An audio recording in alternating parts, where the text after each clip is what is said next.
जय श्री राम दोस्तों। Good morning दोस्तों। प्रेरक प्रसंग 81। संगत से आते हैं गुण अवगुण। दोस्तों दोस्तों की बात है, संगत की बात है, तो दो लाइनें आप लोगों के सम्मान में, मेरे दोस्तों के सम्मान में, कि फूल से चांद से फूल से, या मेरी जुबां से सुनिए, हर जगह किस्सा है आपका, चाहे जहाँ से सुनिए। तो दोस्तों, बात है संगत की। जैसा हम लोग जानते ही हैं, ये प्रसंग मैं शुरू करता हूँ दोस्तों। बहुत पुरानी बात है। एक पेड़ पे एक से तोते, दो भाई रहते थे। एक दिन तेज आंधी आई दोस्तों, और एक तोता चोरों की बस्ती में चला गया और दूसरा तोता जो है वो ऋषियों की बस्ती में, ऋषियों के आश्रम में चला गया। दोनों वहीं रहने लगे, लेकिन एक दूसरे का पता और ठिकाना वो जानते थे। कई साल गुजर गए दोस्तों। एक दिन की बात है कि बनारस का जो एक राजा था, वो निकला जंगल में, और वो चोरों की बस्ती के पास एक तालाब के किनारे पेड़ के नीचे आराम करने लगा दोस्तों। अचानक उसको एक कर्कश आवाज़ सुनाई दी। अरे कोई है?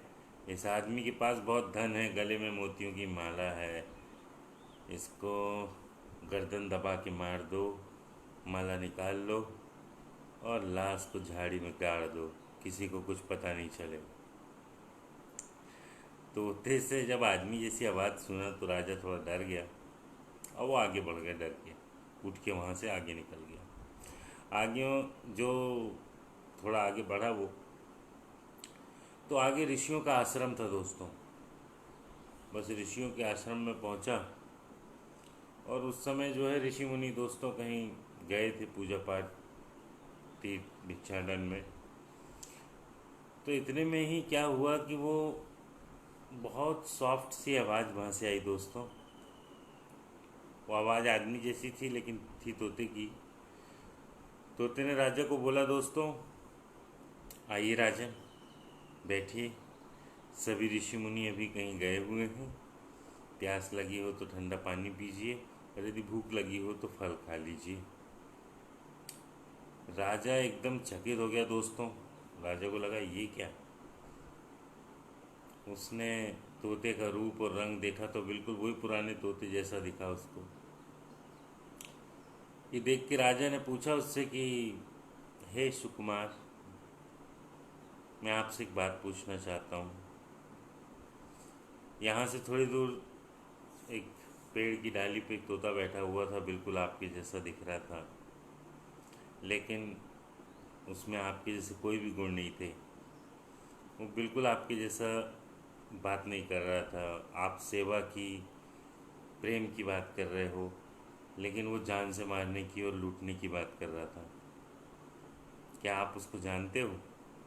ये सुन के जो तोता था दूसरा, पंडित जी वाला, आश्रम वाला, बोला कि हाँ राजन, वो मेरा सगा भाई है, और संगति के कारण हम दोनों भाइयों में अलग अलग गुण आ गए।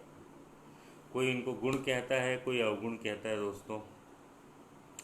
और सच ही कहा जाता है कि संगति का प्रभाव व्यक्ति के जीवन पर अनिवार्य रूप से पड़ता है दोस्तों।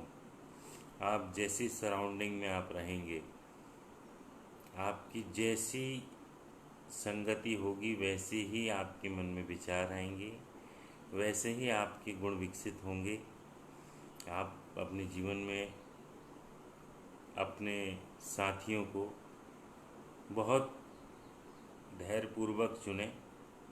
संगति से बहुत असर पड़ता है दोस्तों। चोरों के साथ रहने से आदमी चोरों के गुण आ जाते हैं, अच्छे लोगों के साथ रहने में अच्छे गुण आ जाते हैं।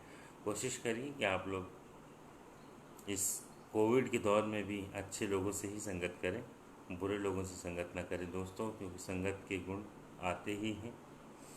ये छोटा सा प्रेरक प्रसंग बहुत ही प्रेरणादायी है और अपने जीवन में उतारने लायक है दोस्तों।